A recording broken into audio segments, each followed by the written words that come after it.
नमस्कार, नमस्ते, राधे राधे साथियों। इस वीडियो में हम लोग घटनासार मैगजीन से अंतर्राष्ट्रीय घटनाओं की अर्धवार्षिकी को तैयार करेंगे।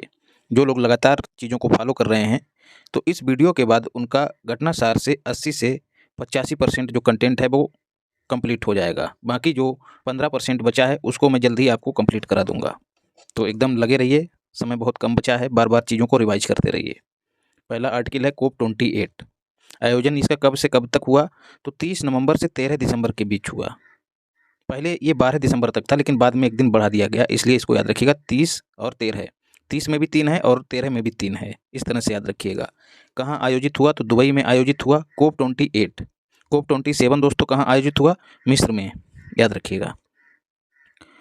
यूएनएफसीसी के लिए पार्टियों का 28वां सम्मेलन था। यूएनएफसीसी की फुल फॉर्म पूछ ली जाती है, United nation framework convention on climate change, इसकी फुल फॉर्म रहती है। अध्यक्षता इसकी यूएई के सुल्तान अल जावेर ने की, ये भी याद रखिएगा। अल जावेर काफ़ी चर्चा में रहे। कोप 28 जलवायु शिखर सम्मेलन में जीवाश्म ईंधन की वैश्विक खपत को कम करना शुरू करने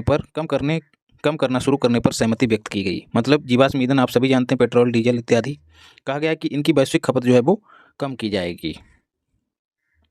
फिर जो है वैश्विक स्तर पर नवीकरणीय ऊर्जा क्षमता को, जैसे विंड एनर्जी, सोलर एनर्जी, तो क्षमता की बात हो रही है, कैपेसिटी की बात हो रही है। कहा गया है कि उसको 2030 तक 3 गुना किया जाएगा, 3 गुना। इसके साथ ही जो ऊर्जा दक्षता है उसकी ओर जो प्रयास किए जा रहे हैं, उनके प्रयासों में 2 गुना की तेजी लाई जाएगी, याद रखिएगा। एनर्जी इफिशियंसी से संबंधित जो सुधार हैं उनमें 2 गुना तेजी लाई जाएगी। तो ये दोनों आंकड़े याद रखिएगा। अन्य महत्वपूर्ण बिंदु देख लेते हैं। लॉस एंड डैमेज फंड की स्थापना की बात कही गई है और स्थापना कर ही दी गई है।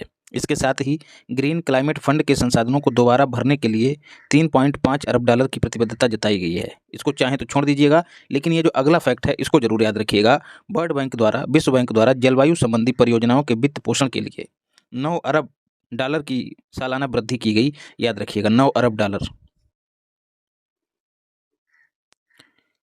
तात्कालिक प्रभाव से शीतलन संबंधी उत्सर्जन, एसी जैसे उपकरण लगा के जो लोग अपने कमरे को ठंडा रखते हैं, तो उससे जो कार्बन का इमिशन होता है उसको कम करने के लिए 68% तक कम करने के लिए वैश्विक शीतलन संकल्प का समर्थन किया गया। तो और कुछ मत याद रखिएगा, ये जरूर याद रखिएगा वैश्विक शीतलन संकल्प क्या है। दोस्तों कोप 29 की मेजबानी जो है दोस्तों अर्मेनिया द्वारा की जानी थी, लेकिन अर्मेनिया जो है इसने अपने आप को पीछे कर लिया। तो जो कोप 29 है अगला, वो अजरबैजान की राजधानी क्या है? बाकू। यहाँ पर कोप 29 का आयोजन किया जाएगा। तो 27 कोप 27 मिस्र में हुआ है, 28 यूएई में, और जो 29 होगा वो अजरबैजान में होगा, याद रखिएगा। और जो कोप 30 है दोस्तों, वो 2025 में ब्राज़ील में आयोजित होगा। यहीं पर दोस्तों global river cities alliance launch किया गया। इस एलायंस का नेतृत्व जो है वो NMCG, national mission on clean Ganga के नेतृत्व में, इसका नेतृत्व जो है एनएमसीजी ने किया। ग्लोबल रिवर सिटीज अलायंस को दुबई में संयुक्त राष्ट्र जलवायु परिवर्तन सम्मेलन में 10 दिसंबर को लॉन्च किया गया। इसमें भारत, मिस्र, नीदरलैंड, डेनमार्क, घाना, ऑस्ट्रेलिया जैसे देश जो हैं शामिल हैं।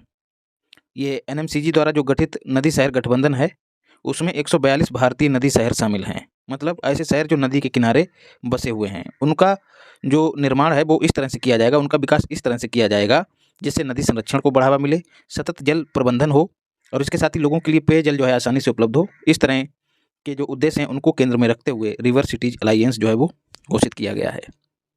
11 देशों के 275 से ज़्यादा शहर जो हैं इस अलायंस में कवर हो जाएंगे। मौजूदा जो रिवर सिटीज अलायंस है, इसका गठन एनएमसीजी द्वारा national mission on clean Ganga हमारे भारत में पहले ही कब 2021 में किया जा चुका है, याद रखिएगा। फिर अगला आर्टिकल भी कोप 28 से ही संबंधित है। यहाँ पर संयुक्त राष्ट्र ने कोप 28 में जो है संयुक्त राष्ट्र के रेस टू रेजिलियंस में जो है भारत शामिल हो गया। रेस टू रेजिलियंस क्या है? वैश्विक अभियान में शामिल होकर जलवायु परिवर्तन से उत्पन्न चुनौतियों से निपटने की दिशा में एक महत्वपूर्ण कदम जो है भारत ने उठा दिया है। कोप 28 कार्यक्रम के दौरान घोषित यह निर्णय अपने शहरी क्षेत्रों में जलवायु लचीलापन बनाने के लिए भारत की प्रतिबद्धता को दर्शाता है। जो शहरी क्षेत्र हैं उन पे जलवायु परिवर्तन है उसका प्रभाव कम से कम हो, उनको इस तरह से डिजाइन किया जाएगा। यही रेस टू रेजिलियंस का उद्देश्य है। भारत इसमें शामिल हो गया है। बस इतनी सी बात है, इसको याद रखिएगा। जो संवेदनशील समुदाय हैं उनको मजबूत करना, लचीलापन बढ़ाने का मतलब जहाँ से चोट लगे वहीं से लच जाए, मतलब उस पर ज़्यादा प्रभाव ही ना पड़े जलवायु परिवर्तन का। वैश्विक टीबी रिपोर्ट पहला प्रश्न बन सकता है, जारी किसने की है? तो WHO द्वारा जारी की गई। 192 देशों को कवर किया गया है और कहा गया है कि कोविड-19 के बाद संक्रामक रोगों से होने वाली मौतों का दूसरा प्रमुख कारण टीबी रहा है। ऐसे जो फैक्ट हैं वो कथन के रूप में परीक्षा में पूछ लिए जाते हैं। तो दूसरा प्रमुख कारण जो है वो टीबी रहा है कोविड-19 के बाद। 2022 में वैश्विक स्तर पर टीबी से कितने लोगों की मौत हुई है? 1.3 मिलियन लोगों की मौत हुई है। 2015 से 22 तक टीबी से होने वाली मौतों की वैश्विक संख्या में कमी कितनी आई है? 19% की, ये भी याद रखिएगा। WHO ने 2015 के बाद से टीबी के मामलों में 16% और टीबी से जो मौतें हुई हैं उनमें 18% की कमी दर्ज की है। ये फैक्ट भी आपको याद रखने हैं। और WHO ने जो है टीबी को ख़त्म करने का लक्ष्य 2030 तक रखा है, वहीं भारत ने जो है 2025 रखा है। ये फैक्ट भी याद रखिएगा। जलवायु परिवर्तन प्रदर्शन सूचकांक दोस्तों COP28 के दौरान जारी किया गया और इसमें भारत लगातार 5 साल से शीर्ष 10 देशों में बना हुआ है। ये फैक्ट याद रखिएगा। इस सूचकांक में चीन 51वें और अमेरिका 57वें स्थान पे हमसे काफ़ी नीचे है। हमारी स्थिति क्या है ये आपको विशेष रूप से याद रखनी है। भारत जो है 7वें स्थान पर काबिज है। आज तक भारत की गैर जीवाश्म ऊर्जा स्थापित क्षमता 2030 तक 50% के लक्ष्य से 44% है। मतलब हमने 2030 तक जो गैर जीवाश्म ऊर्जा क्षमता स्थापित करने का लक्ष्य रखा है वो हमने 44%, 50% के बजाय 44% अभी ही हासिल कर लिया है। याद रखिएगा, ये हमारे लिए बहुत बड़ी उपलब्धि है। चीन में दुनिया का पहला चौथी पीढ़ी का परमाणु ऊर्जा संयंत्र कहाँ पर? सिदाओ बे परमाणु ऊर्जा संयंत्र इसका नाम है, चीन में ही है। गैस कूल्ड परमाणु रिएक्टरों के युग की शुरुआत है। ये जो परमाणु रिएक्टर होंगे, एटॉमिक रिएक्टर होंगे, ये गैस से ठंडे किए जाएंगे। इन्हें चौथी पीढ़ी का पहला परमाणु ऊर्जा संयंत्र माना जा रहा है। तो अभी तक के जितने भी एटॉमिक एनर्जी प्लांट हैं वो सब तीसरी पीढ़ी के माने जाते हैं, लेकिन ये जो है ये चौथी पीढ़ी का है। कार्बन उत्सर्जन को कम करने और स्थायी ऊर्जा भविष्य को सुरक्षित करने के लिए ये चीन की प्रतिबद्धता को जाहिर करता है। याद रखिएगा। गूगल ने दोस्तों AI model, artificial intelligence model Gemini launch किया है। ये सबसे पावरफुल आर्टिफिशियल इंटेलिजेंस मॉडल है गूगल का, याद रखिएगा। भाषा मॉडल है, लार्ज लैंग्वेज मॉडल LLM है। जेमिनी का मुकाबला ओपन AI जिसका ChatGPT है और मेटा का लामा 2 है, इससे है। याद रखिएगा। यहाँ से क्या निष्कर्ष निकलता है? जैसा जेमिनी है वैसे ही और भाषा मॉडल हैं, उनका नाम क्या है? एक तो ChatGPT और दूसरा है लामा 2। भाषा मॉडल मतलब विभिन्न भाषाओं में लोगों को जानकारी देना, जो भी लोग पूछें। चैटबॉट है, चैटबॉट का मतलब फटाफट चैट करना, जो भी पूछो बताएंगे। विश्व की 100 सबसे शक्तिशाली महिलाओं की फोर्ब्स सूची 2023 मोस्ट इंपॉर्टेंट है। फोर्ब्स पत्रिका इसको जारी करती है। दुनिया में 100 सबसे शक्तिशाली महिलाएं हैं, उनकी ये सूची है। उन 100 में भारत की कितनी महिलाएं शामिल हैं? तो 4 शामिल हैं। ये सब क्वेश्चन आपको जो 500 प्लस की सीरीज करवाई है उन सब में दिए गए हैं। जो लोग लगातार देखते होंगे वो ये चीज़ भली भांति समझ रहे होंगे। अब क्वेश्चन बनता है कि भारत की कौन सी महिला भारत में सबसे ऊपर है? तो निर्मला सीतारमण जो है उन 4 में सबसे ऊपर है, उनको 32वां स्थान प्राप्त हुआ है। पिछले साल उन्हें 36वां स्थान प्राप्त हुआ है। उनके अलावा कौन कौन शामिल है? रोशनी नादर, ठीक है, सोमा मंडल जो कि स्टील अथॉरिटी ऑफ इंडिया की पहली महिला चेयरमैन है, किरण मजूमदार, ये सब जो हैं इसमें शामिल हैं। अब अगला क्वेश्चन बनता है कि इसमें जो 100 महिलाओं की सूची है उसमें वैश्विक लेवल पर, इंटरनेशनल लेवल पर पहले स्थान पर कौन है?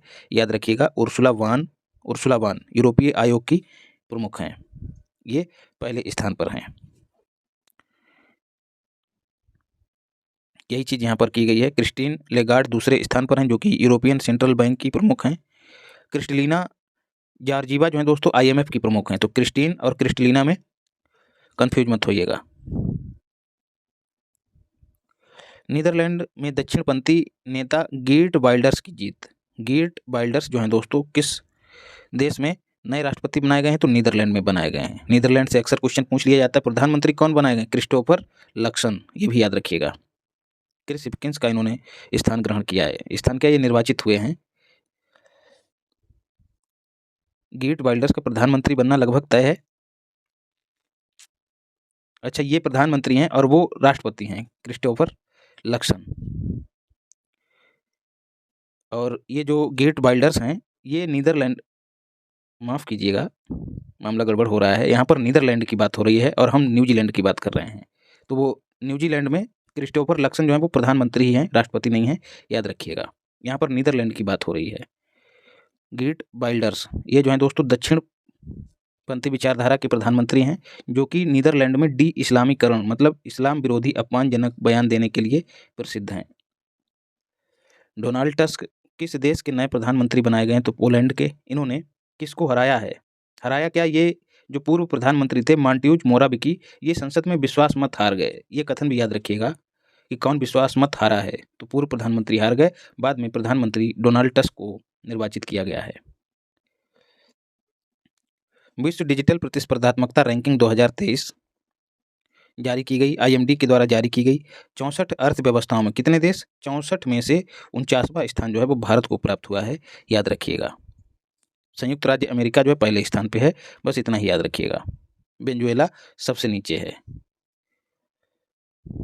फिर COP28 से संबंधित एक और आर्टिकल है, इसका कुछ हिस्सा हम पहले ही देख चुके हैं। नुकसान और क्षति फंड को मंजूरी, लॉस एंड डैमेज फंड को मंजूरी दे दी गई COP28 में। ठीक है, इसमें क्या होगा? इसमें कमज़ोर देशों को जलवायु परिवर्तन से जो प्रभाव हुए हैं उनसे लड़ने में विकसित देश जो हैं वो मदद करेंगे। इसी कोष के माध्यम से, इसी फंड के माध्यम से उनकी मदद की जाएगी। इसकी प्रारंभिक जो फंडिंग है वो कितनी है, आपको विशेष रूप से याद रखनी है, $475 मिलियन। इस फंड का प्रबंधन कौन कर रहा है? तो वर्ल्ड बैंक कर रहा है, 4 वर्षों के लिए कर रहा है, याद रखिएगा। तो $475 मिलियन का जो लॉस एंड डैमेज फंड है वो गठित किया गया है। धनराशि विशेष रूप से याद रखिएगा। CFE संधि क्यों चर्चा में है दोस्तों? क्योंकि इससे रूस अलग हुआ है। इसकी फुल फॉर्म क्या है? Treaty on conventional armed forces in Europe. ठीक है, यूरोपीय सशस्त्र बल संधि है। इससे रूस ने स्वयं को अलग कर लिया है। 1990 में यह बनाई गई थी। इसमें क्या था? नाटो और तत्कालीन वार्सा संधि के जो देश हैं उनके बीच हुई थी। इसमें पारंपरिक हथियारों को सीमित करने और शीत युद्ध के प्रतिद्वंदियों को ऐसी ताकत बनने से रोकना है जिनका प्रयोग तेजी से हमले में किया जा सके। अब जापान की बात करें, अभी हमने चीन को पढ़ा, अब जापान जो है एटॉमिक एनर्जी से संबंधित एक और प्लांट जो है दुनिया के समक्ष रख रहा है। दुनिया का सबसे बड़ा परमाणु फ्यूजन संयंत्र, न्यूक्लियर फ्यूजन यहाँ पर इनको करना था। न्यूक्लियर फ्यूजन मतलब नाभिकीय संलयन। इसका नाम विशेष रूप से याद रखना है, JT60SA इसका नाम है। जहाँ दुनिया में मौजूदा जो परमाणु संयंत्र हैं, न्यूक्लियर पावर प्लांट हैं, वो न्यूक्लियर फ्यूजन की जो अभिक्रिया है उस पर आधारित है। न्यूक्लियर फ्यूजन मतलब नाभिकीय विखंडन।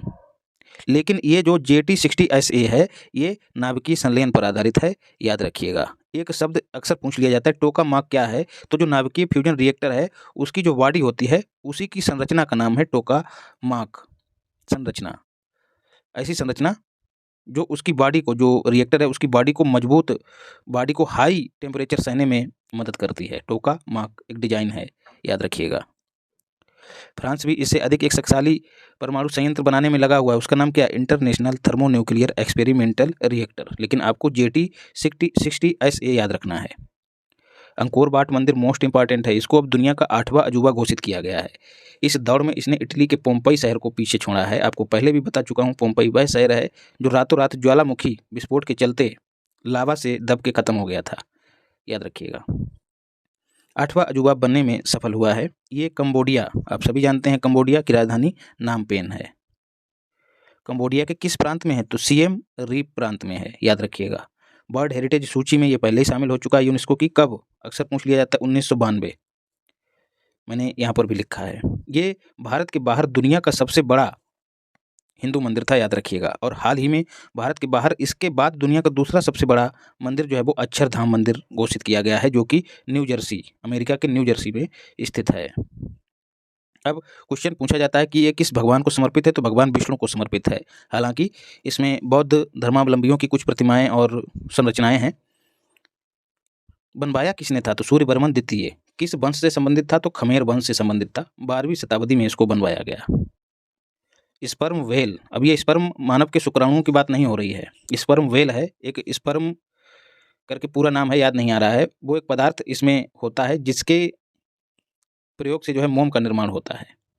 ठीक है, उसी के नाम पर इसका नाम स्पर्म व्हेल रखा गया है। इसके संरक्षण के लिए समुद्र में एक संरक्षित क्षेत्र, रिजर्व क्षेत्र जो है घोषित किया है। किसने? कैरेबियाई देश डोमिनिका ने। याद रखिएगा, ये लुप्तप्राय है। बात करें डोमिनिका की तो इसकी राजधानी है रोसाऊ। पहली बार है कि व्हेल के लिए समुद्र में संरक्षित क्षेत्र बनाने की घोषणा की गई है। मोस्ट इंपॉर्टेंट है। व्हेल जो है, स्पर्म व्हेल दुनिया के सबसे बुद्धिमान जलचरों में से एक है। इसे समुद्र का सफाई कर्मी भी कहा जाता है, क्योंकि ये प्रायः मृत समुद्री जीवों का भक्षण करती है, मतलब उनको खाती है। ब्रिक्स का 15वां शिखर सम्मेलन मोस्ट इंपॉर्टेंट है। पहला क्वेश्चन, किस क्रम का? 15वें क्रम का। कहाँ आयोजित हुआ? तो जोहान्सबर्ग में। कब से कब तक? 22 से 24 अगस्त 2023 तक। कैसे याद रखना है? क्योंकि इसी समय मोदी जी इसमें भाग लेने गए थे। 23 अगस्त को जब हमारा विक्रम लैंडर उतरा था, उस समय मोदी जी ने जोहान्सबर्ग से ही वीडियो कॉन्फ्रेंसिंग के माध्यम से बधाइयाँ प्रेषित की थी। तो ऐसे याद रखिएगा। दक्षिण अफ्रीका मेजबान रहा है, तो उसके राष्ट्रपति ने मेजबानी की। उन्हीं की अध्यक्षता में इस सम्मेलन को आयोजित किया गया। सिरिल रैम्फोसा। इसमें शामिल कौन कौन हुआ? स्वाभाविक सी बात है, ब्रिक्स के जितने भी BRICS जितने भी जो प्रमुख हैं वो सब इसमें शामिल हुए होंगे। लेकिन एक व्यक्ति इसमें शामिल नहीं हुआ, वो था रूस के जो राष्ट्रपति थे व्लादिमीर पुतिन। उनके स्थान पर उनके विदेश मंत्री सर्गेई लाव्रोव शामिल हुए। बाकी नरेंद्र मोदी भारत की ओर से, लूला डी सिल्वा ब्राज़ील के राष्ट्रपति हैं, ये शामिल हुए। चीन के राष्ट्रपति शी जिनपिंग इसमें शामिल हुए, और सिरिल रैम्फोसा अपने आप में थे।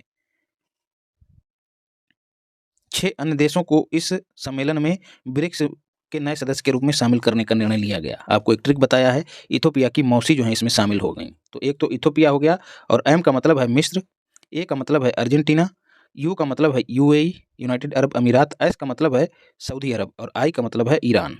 तो इथोपिया की मौसी जो है वो अब ब्रिक्स में शामिल हो गई हैं, याद रखिएगा। और इसी के साथ जो सदस्यों की संख्या है वो 5 से बढ़कर 11 हो गई। ये सदस्य जो हैं 1 जनवरी 2024 से मतलब ये एकदम शामिल मान लिए जाएंगे।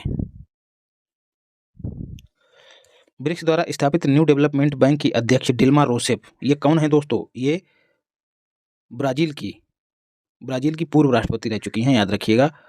इन्होंने NDB बैंक की प्रगति पर एक रिपोर्ट भी जारी की। ये आपको याद नहीं रखना, बस इतना याद रखिएगा। न्यू डेवलपमेंट बैंक जो है वो ब्रिक्स के द्वारा ही स्थापित किया गया। इसके अध्यक्ष डिल्मा रोसेफ हैं। और अक्सर पूछ लिया जाता है, जो ब्रिक्स है उसकी बर्ड पॉपुलेशन में 41% की हिस्सेदारी, बर्ड की GDP में 24% की हिस्सेदारी, और ग्लोबल जो ट्रेड है, जो व्यापार है, उसमें 16% की हिस्सेदारी है। कैसे याद रखना है? ब्रिक्स में 5 अक्षर हैं, ठीक है। इन 5 का स्क्वायर कर दीजिएगा, कितना? 25। तो लगभग 25% GDP में, बर्ड की जो ग्लोबल GDP है उसमें लगभग 25% GDP में योगदान अकेले ब्रिक्स देता है। ऐसे याद रखिएगा। 25 में से 1 घटाइएगा, एग्जैक्ट 24 मिल जाएगा, ठीक है। चीज़ें हमको अप्रॉक्सीमेट पता होती हैं, तो हम जब एग्जाम में तुक्का लगाते हैं तो वो ठीक हो जाता है। तो 25 में से 1 घटा दीजिए, कितना? 24। और 24 के जो अंक आप बदल देंगे 42, और 42 में से जब 1 घटा देंगे तो पॉपुलेशन निकल आएगी 41। और इसी 41 के जब अंक आप बदल देंगे 1 और 4 और उसमें 2 जोड़ देंगे तो क्या आ जाएगा? Global trade 16%। तो कभी कभी कथन के रूप में यहाँ से क्वेश्चन बना के पूछ लिया जाता है। ब्रिक्स का आगामी 16वां शिखर सम्मेलन रूस में कजान में होगा, याद रखिएगा। 16वां। वैसे दोस्तों चक्रीय क्रम में इनका आयोजन होता है।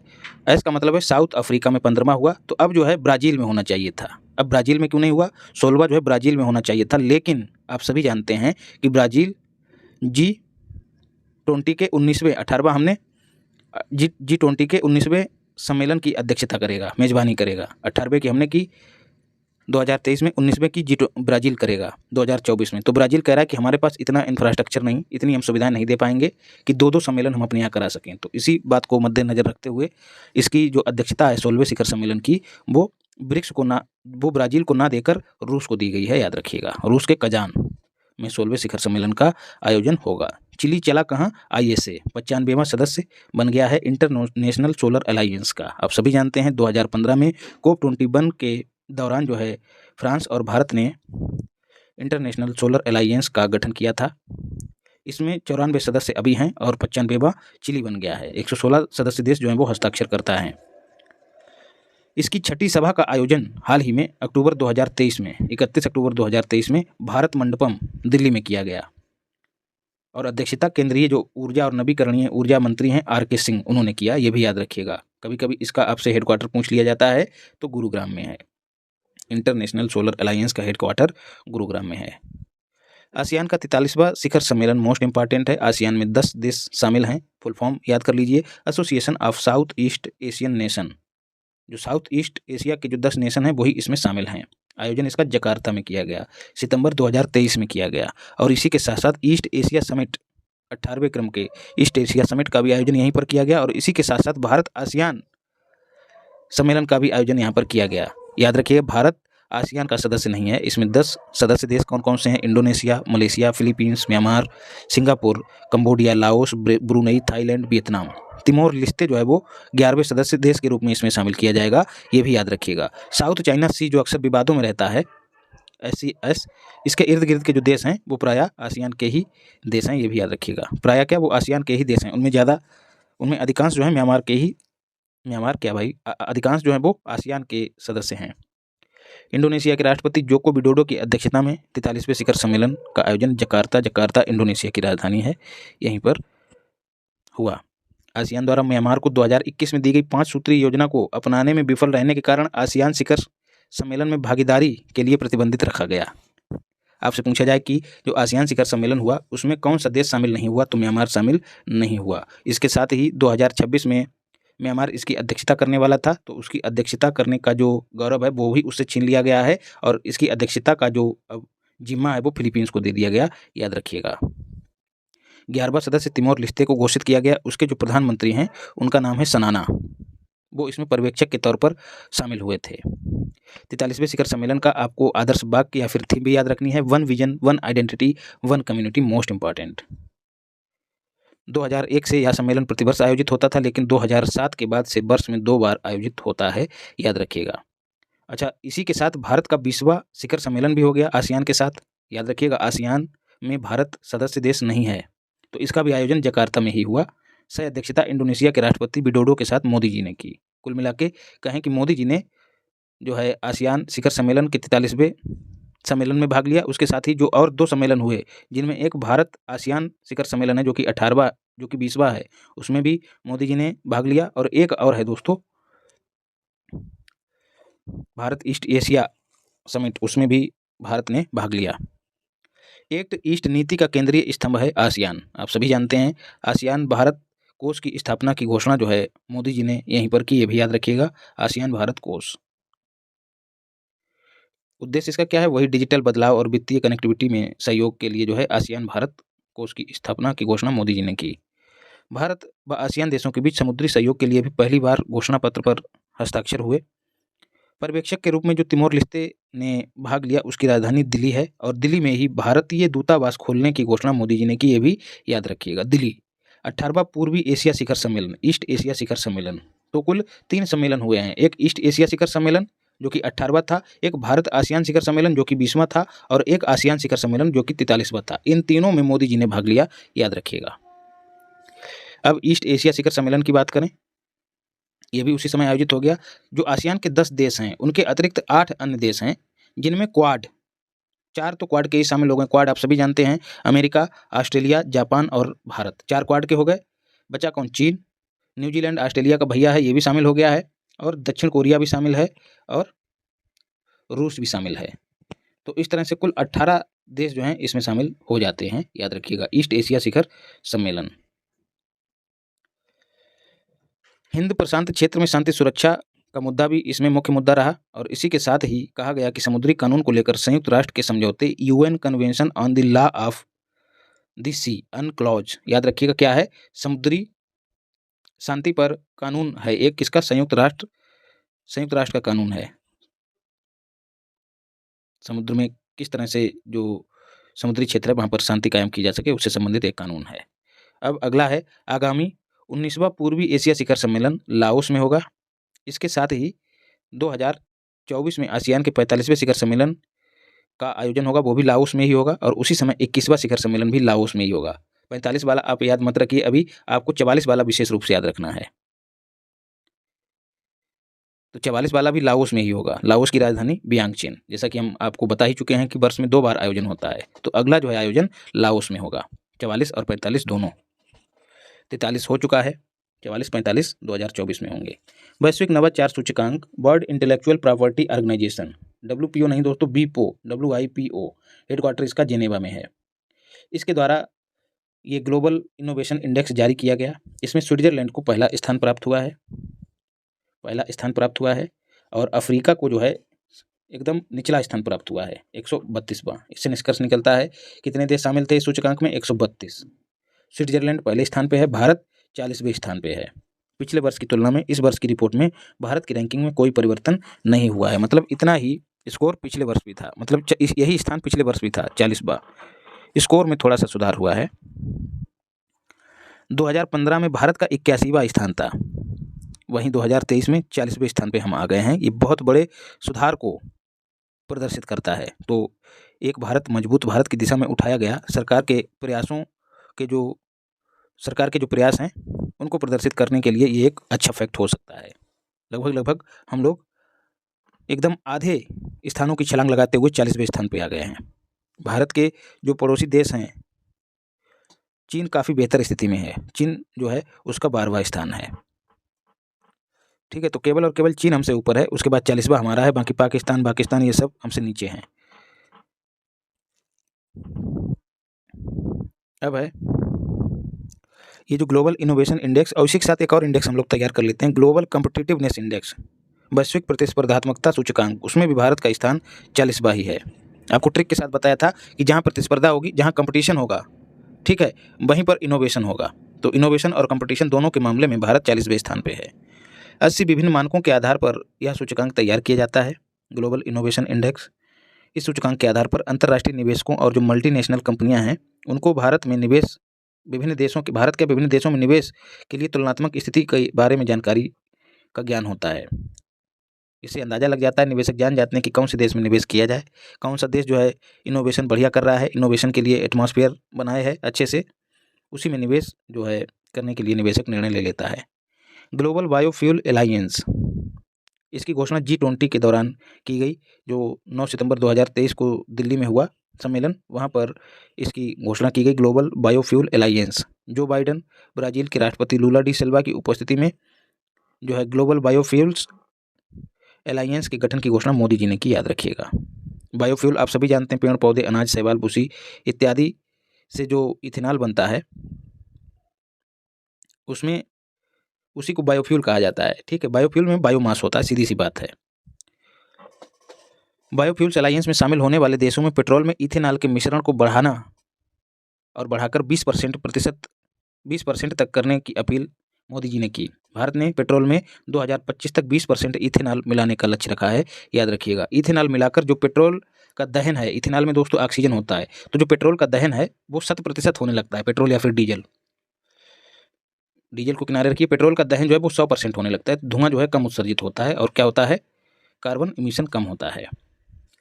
इथेनॉल बायोफ्यूल के उत्पादन में दोस्तों 3 देश अग्रणी हैं, भारत, ब्राज़ील और अमेरिका, याद रखिएगा। इथेनॉल आप जानते ही हैं, गन्ना की खोई, भूसी और ये भूसा वगैरह और जो चीज़ें हैं कृषि से संबंधित, मक्का वगैरह का जो भुट्टा होता है उसी से बनाया जाता है। वैश्विक पेंशन सूचकांक, ये मत पूछिए किसने जारी किया, बस ये पूछिए कि भारत का स्थान चौथा है तो 45वां है। नीदरलैंड पहले स्थान पे है। इसमें होता क्या है, जो पेंशन सिस्टम है किसी देश का, वो कैसे लोगों की मदद करता है, जो सेवानिवृत्त लोग हैं उनकी मदद करता है, कितनी आसानी से पेंशन तक पहुँच है, इन सब आधारों पर इसको तैयार किया जाता है। तो भारत का स्थान जो है वो 45वां है, याद रखिएगा। नीदरलैंड पहले स्थान पे है।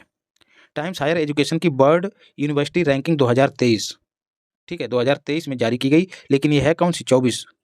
Times higher education world university ranking 2024 2023 में जारी की गई, एक साल आगे की रहती है। इसमें कहा गया है कि 1904 विश्वविद्यालय हैं, उनमें भारत के 91 विश्वविद्यालय शामिल हुए हैं, याद रखिएगा। 91 भारत के शामिल हुए हैं, और इस रैंकिंग में पहले स्थान पर ऑक्सफोर्ड यूनिवर्सिटी जो कि यूके की है वो काबिज रही है। पहला स्थान ऑक्सफोर्ड यूनिवर्सिटी का रहा है। भारत का कौन सा संस्थान इसमें शामिल हुआ है, तो जो 91 भारतीय विश्वविद्यालय हैं उनमें जो टॉप लेवल पर है संस्थान वो कौन सा है, IISc बेंगलुरु, याद रखिएगा। ये जो बेंगलुरु है 250 संस्थानों में एकमात्र भारत का संस्थान है, याद रखिएगा। 91 हैं जरूर, लेकिन 250 में IISc को स्थान प्राप्त हुआ है। टाइम्स की, अच्छा, उनमें जो 91 विश्वविद्यालयों के साथ भारत चौथे स्थान पे है। चीन के 86 ही शामिल हैं, इसमें संख्या की बात करें तो चीन के 86 ही शामिल हैं। वहीं यदि बात करें सर्वाधिक विश्वविद्यालय किसके हैं, तो अमेरिका के हैं। ठीक है, अमेरिका के सर्वाधिक हैं, लेकिन पहला स्थान किसका है? Oxford university, UK. दुनिया के सबसे लोकप्रिय नेता मोदी बने हैं। मॉर्निंग कंसल्ट नाम की एक कंपनी है, उसने एक सर्वे जारी किया। सबसे लोकप्रिय नेता मोदी जी बने हैं, याद रखिएगा। दूसरा स्थान मेक्सिको के राष्ट्रपति ओब्राडोर को मिला है। बाइडेन जो है वो 8वें स्थान पे हैं, तो दूसरा स्थान भी याद रखिएगा। प्राय लोग जो है बाइडेन को दूसरे स्थान के रूप में सही कर देंगे, तो यहाँ पर ध्यान रखिएगा। भारत जापान सहित पेरिस क्लब के साथ श्रीलंका का समझौता हो गया है। गंभीर आर्थिक संकट से जूझ रहा श्रीलंका जो है वो अपने ऋण मुद्दों को हल करने के लिए भारत और जापान सहित जो पेरिस समूह है, पेरिस क्लब जो है वो ऋणदाताओं के साथ एक सैद्धांतिक समझौते में शामिल हो गया है। ठीक है, एक समझौता है जिसके साथ इस समझौते के का इस समझौते में शामिल होने के बाद जो श्रीलंका है वो पेरिस समूह के संरक्षण में चला गया है। ये जो समूह है पेरिस समूह, जो भारत और जापान, जिसमें भारत और जापान भी शामिल हैं, वो इसके ऋण को निपटवाने में मदद करेगा। बस सीधी सी बात ये है, इतना ही आपको याद रखना है। तो यदि पूछ लिया जाए पेरिस क्लब क्या है, तो ऋण दाताओं का मतलब जो ऋण से ग्रस्त देश हैं और जो संकट से जूझ रहे हैं उनकी मदद करने से संबंधित एक संगठन है। वैश्विक सैन्य ताकत ranking global fire power index जारी किया गया और इसमें जो मिलिट्री स्ट्रेंथ, जो मिलिट्री की मजबूती है, उसके आधार पर भारत को चौथा स्थान प्राप्त हुआ है। आपको सारे देशों के नाम याद रखने, क्रम भी याद रखना है। अमेरिका पहले स्थान पे, रूस दूसरे स्थान पे, चीन तीसरे स्थान पे और भारत चौथे स्थान पे है। नाटो शिखर सम्मेलन दोस्तों जुलाई 2023 में कहाँ आयोजित हुआ? विल्नियस जो है दोस्तों लिथुआनिया की राजधानी है। लिथुआनिया बाल्टिक देश है, ये सब आप जानते हैं। और आपको एक ट्रिक भी बताया था, बाल्टी लिएला, 3 देश आते हैं बाल्टिक देशों में। फिनलैंड नाटो के 31वें सदस्य के रूप में शामिल हुआ इसी सम्मेलन में, याद रखिएगा। नाटो की फुल फॉर्म भी याद रखिएगा, नॉर्थ अटलांटिक ट्रीटी ऑर्गेनाइजेशन। 1949 में वाशिंगटन संधि के द्वारा इसका गठन किया गया था। पश्चिमी राष्ट्रों का एक अंतर सरकारी सैन्य संगठन है, मतलब जो पश्चिमी देश हैं वो मिलकर एक सैन्य संगठन का रूप देते हैं नाटो के रूप में, याद रखिएगा। वर्तमान में नाटो के 31 सदस्य देश हो गए हैं। इसका मुख्यालय ब्रुसेल्स में है, जो कि बेल्जियम की राजधानी है। और इसके महासचिव विशेष रूप से याद रखने हैं स्टोल्टेनबर्ग। नाटो संगठन के नेताओं ने भूमि, समुद्र, वायु और साइबर स्पेस के बाद अंतरिक्ष को संचालन का 5वां क्षेत्र घोषित किया है, याद रखिएगा। अब यूएई एशिया प्रशांत मनी लॉन्ड्रिंग पर पर्यवेक्षक बनने वाला पहला अरब देश बन गया है। वैंकूवर में दोस्तों financial action task force style regional body एक मनी लॉन्ड्रिंग पर एशिया प्रशांत समूह की बैठक में पूर्ण पर्यवेक्षक के रूप में यूएई शामिल हुआ है, याद रखिएगा। ये प्रथम अरब देश है जिसे एशिया प्रशांत समूह, एशिया पैसिफिक ग्रुप में पर्यवेक्षक का दर्जा दिया गया। सीमा पार सहयोग और सूचना विनिमय के लिए वास्तव में एक अनूठा मंच प्रदान करता है। कौन? एशिया प्रशांत समूह। वित्तीय अपराध से लड़ने में महत्वपूर्ण योगदान देने वाले राष्ट्रों को ही पर्यवेक्षक का दर्जा दिया जाता है। तो इससे क्या जाहिर होता है कि जो यूएई है वो अब मनी लॉन्ड्रिंग और आतंकवाद के वित्त पोषण से निपटने के लिए प्रतिबद्ध है। तो पहला अरब देश के रूप में यूएई शामिल हुआ है। अगला आर्टिकल है यूके सीपीटीपीपी में शामिल होने वाला पहला यूरोपीय देश बना है यूके। ठीक है, ट्रांस पैसिफिक पार्टनरशिप के लिए व्यापक, कंप्रेहेंसिव एंड प्रोग्रेसिव समझौता में शामिल हुआ है। Trans Pacific partnership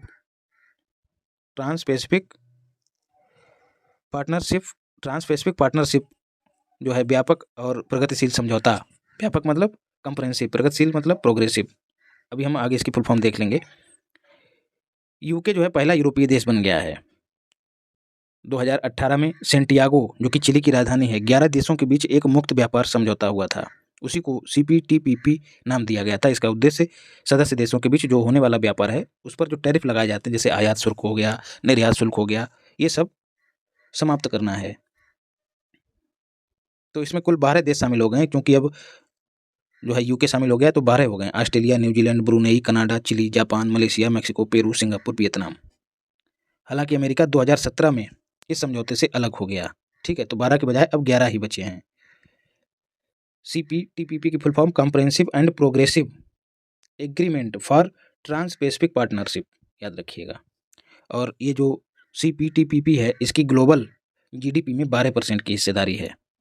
times higher education young universities की रैंकिंग जारी की गई है। जो यंग यूनिवर्सिटीज़ हैं उनकी रैंकिंग जारी की गई है। दुनिया के 50 वर्ष से कम पुराने सर्वश्रेष्ठ विश्वविद्यालयों को शामिल किया गया है, जो 50 वर्ष से कम पुराने हैं। इसमें सिंगापुर की नायनांग यूनिवर्सिटी को पहला स्थान प्राप्त हुआ है और भारत की तीन यूनिवर्सिटीज इसमें शामिल हुई हैं, जिसमें महात्मा गांधी यूनिवर्सिटी केरल को पहला स्थान प्राप्त हुआ है, याद रखिएगा। तो नानयांग को अंतर्राष्ट्रीय लेवल पर पहला स्थान प्राप्त हुआ है और जो गांधी यूनिवर्सिटी है उसको भारत में पहला स्थान प्राप्त हुआ है। मोदी जी की फ्रांस यात्रा को देखते हैं। जुलाई में मोदी जी फ्रांस की यात्रा पर रहे और इस दौरान स्ट्रेटेजिक पार्टनरशिप भारत और फ्रांस की है, उसको 25 वर्ष पूरे हो गए हैं।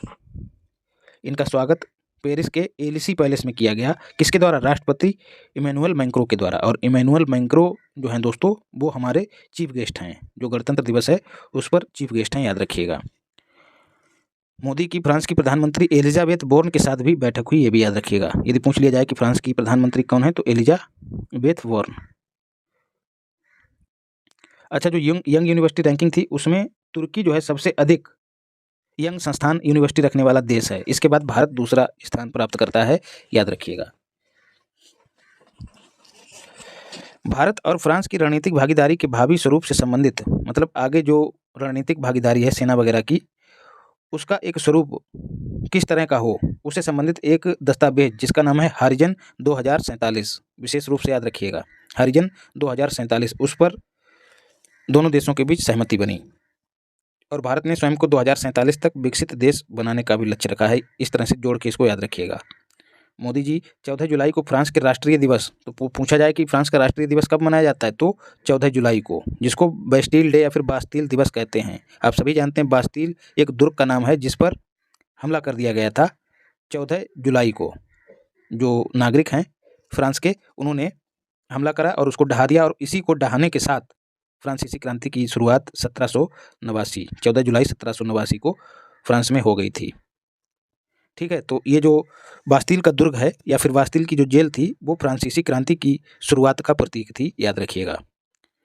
और यहीं पर फ्रांस के सबसे बड़े नागरिक और सैनिक सम्मान लीजन ऑफ ऑनर से मोदी जी को सम्मानित किया गया। यह सम्मान पाने वाले मोदी जी पहले प्रधानमंत्री हैं। भारत पेरिस स्थित अपने दूतावास में DRDO का एक तकनीकी कार्यालय खोलेगा, इस पर भी समझौता हुआ। इसी के साथ ही भारत की जो इंडियन ऑयल कंपनी है वो फ्रांस की टोटल कंपनी, जिसका नाम है टोटल कंपनी, इन दोनों के बीच LNG के आयात को लेकर समझौता हुआ, लिक्विड नेचुरल गैस। और इसके आगे जो मोस्ट इंपॉर्टेंट फैक्ट है, जलवायु परिवर्तन का अध्ययन करने के लिए संयुक्त पृथ्वी अवलोकन उपग्रह मोस्ट इंपॉर्टेंट है। दोनों जो है मिलकर एक सैटेलाइट लॉन्च करेंगे जिसका नाम क्या है? तृष्णा। तो इस पर परस्पर सहयोग की घोषणा की गई, याद रखिएगा।